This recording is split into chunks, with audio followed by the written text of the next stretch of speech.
नमस्कार दोस्तों, मैं अंकुर उपाध्याय स्वागत करता हूं आप सभी का एक बार फिर से अपनी नई वीडियो में।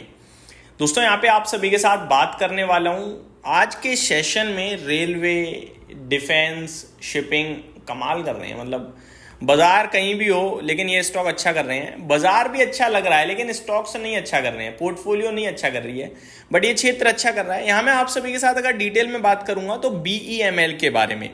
आज 8% ऊपर है, बड़ा दिन है इस कंपनी के लिए। मैं आपको बताना चाहूंगा, खबर यह है कि कंपनी जो है मिनी रत्न से नवरत्न बनने जा रही है, जो कि इनके लिए, इनके फाइनेंशियल्स के लिए काफी पॉजिटिव होगा।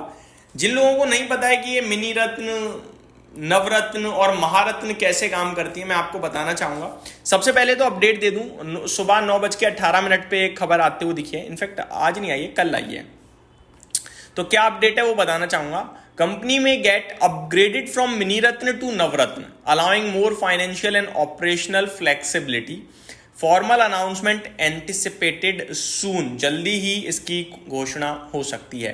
तो सबसे पहले बताना चाहूंगा, कुछ सर्टेन जो पब्लिक सेक्टर कंपनीज होती हैं, एंटरप्राइजेस होती हैं, इनको सरकार क्या करती है, स्टेटस देती है।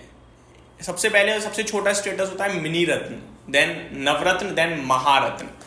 जैसे जैसे इन्हें ये स्टेटस मिलता है ना, स्टेटस से इनकी वैल्यू बढ़ती है। कैसे बढ़ती है मैं आपको बताता हूं। जब कंपनी कोई मिनी रत्न कंपनी बनती है तो क्राइटेरिया भी है जिनको मैं बताऊंगा। जब वो मिनी रत्न बन जाती है तो उसको थोड़ी फ्लेक्सिबिलिटी, अब देखो सरकारी कंपनी है तो कुछ भी करने से पहले सरकार का अप्रूवल चाहिए, लेकिन जब ये मिनी रत्न बन गई तो इसको कुछ फ्लेक्सिबिलिटी मिलेंगी जहां पे गवर्नमेंट के अप्रूवल की जरूरत नहीं पड़ेगी। इन्हें अगर कहीं धंधे में बढ़त दिखती है कर सकते हैं।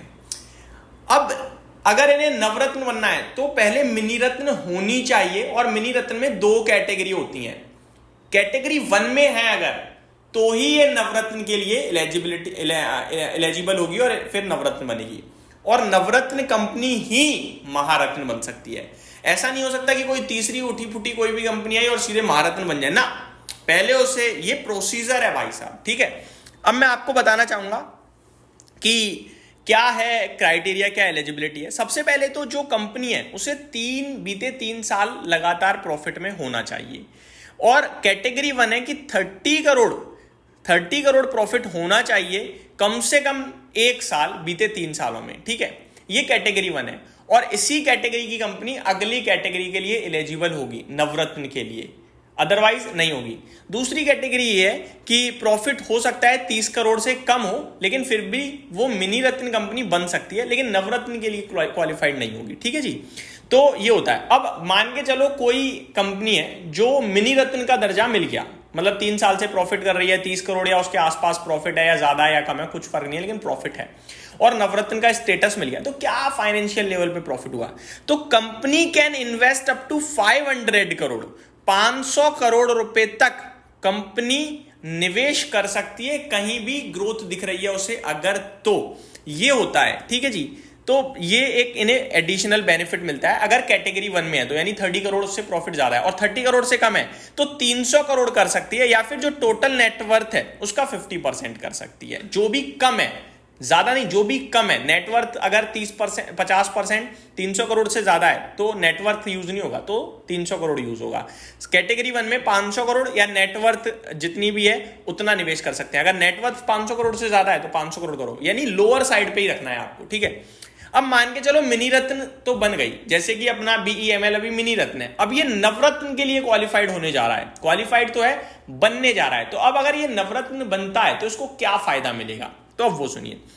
जब ये कंपनी नवरत्न बनेगी, नवरत्न बनने के लिए सबसे पहले तो 100 में से 60 जगह स्कोर करना चाहिए, 60 नंबर आने चाहिए, नेट प्रॉफिट में, नेटवर्थ में, total man power, cost, performance in global market, और भी बहुत सारे पैरामीटर्स होते हैं। तो 100 में से 60 नंबर चाहिए, ठीक है। तो ये एलिजिबल है, तभी ये नवरत्न का दर्जा मिलने वाला है BEML को, और बड़ी कंपनी है, 5000 करोड़ का तो मार्केट कैप है। अब अगर ये बन जाती है तो इसको क्या होगा, सबसे पहले 1000 करोड़ रुपए तक का निवेश कर पाएंगे ग्रोथ के लिए, बिना सरकार के अप्रूवल के। 1000 करोड़ तक का निवेश, या फिर नेटवर्थ का 15%, जो भी कम हो। तो अब नेटवर्थ का 15%, तो आपका 5000 करोड़ की कंपनी है तो उसका तो 15% कहीं ना कहीं आपका 15,000 करोड़ समझ हो जाएगा। तो ओवरऑल 1000 करोड़ तक का निवेश ये कर सकते हैं, और ये कंपनी की ग्रोथ को काफी सहारा देगा, यानी आपको अप्रूवल वगैरह का टाइम वेस्ट करने की जरूरत नहीं है। दिख रही है अपॉर्चुनिटी, कर दो निवेश, खत्म खेल।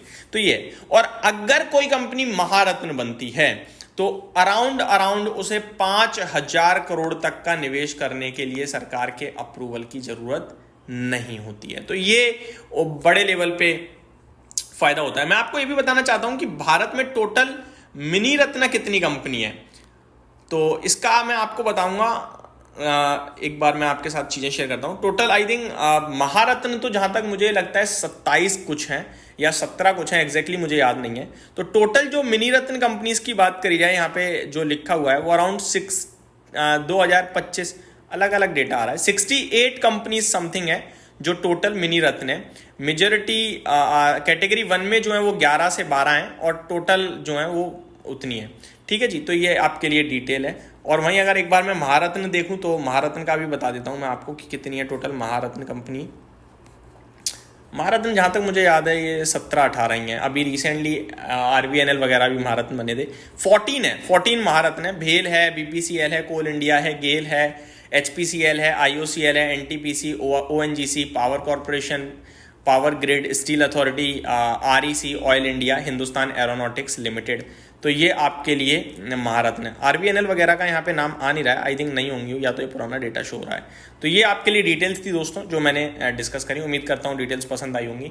यहाँ पे BEML से ज़्यादा मैंने मिनी रत्न और महारत्न और नवरत्न का आपको दर्जा समझाया, बट कहीं ना कहीं BEML के लिए काफ़ी बड़ा समय होगा जहाँ वो एक स्टेटस ऊपर पहुंचेगी। Thank you so much for watching this video. Have a great day guys.